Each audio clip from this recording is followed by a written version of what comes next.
The reason 99% of people are unable to achieve their wealth goals, their money goals, isn't because they don't have the skills or the drive, but because their brain at a neurological level doesn't know what wealth means to them.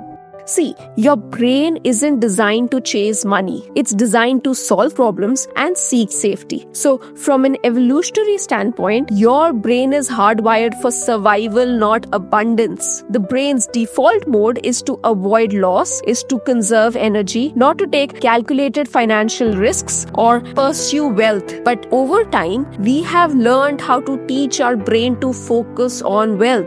Only if you can define it clearly and give it a framework to work with. But before that, we need to understand the science of it. You see, your brain has something called the reticular activating system. It's a bundle of these nerves at the base of your brainstem that acts like a filter. It decides what information gets your attention and what gets ignored. So on any given day, your brain is bombarded with over 11 million bits of information per second. But your conscious mind can only handle about 40 bits. So the reticular activating system, which is RAS, is basically deciding which 40 bits to let through. And it does that based on what you've trained it to focus on. This is why defining wealth is critical. If you don't give your brain a clear definition of what wealth means to you, the RAS won't filter it. And you will literally see opportunities to achieve your desired wealth pass you by most of the time unnoticed. It's not that they aren't there, it's that your brain isn't tuned or trained to see them. And this happens all the time. If you right now think of a color in your mind, you will literally start to see that color everywhere in the next 10 minutes. You'll see it accentuated in your environment. That is basically your RAS at work. You've basically asked it to see yellow in your environment. It's just capturing these images of red, green, or yellow. So it's the same with wealth. So if you define wealth as this freedom to work remotely and travel the world, your RAS will start noticing job postings that offer flexibility or financial advice specific to remote workers. Your brain will start creating patterns and connections automatically because you've given it a target.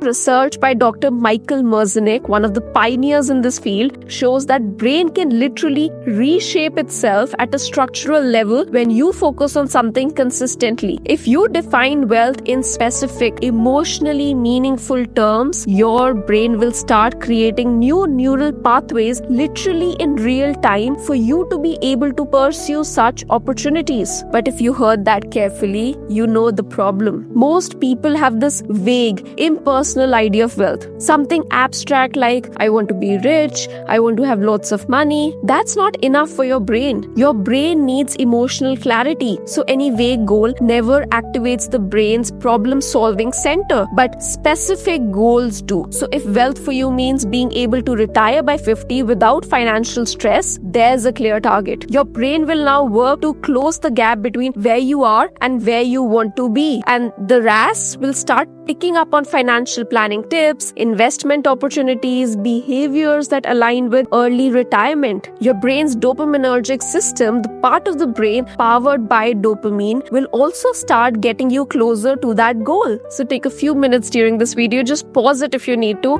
but define your personal definition of wealth.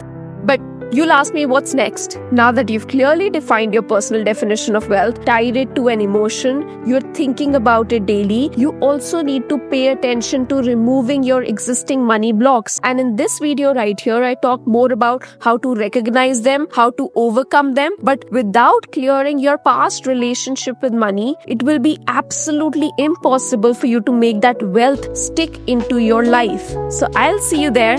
Bye.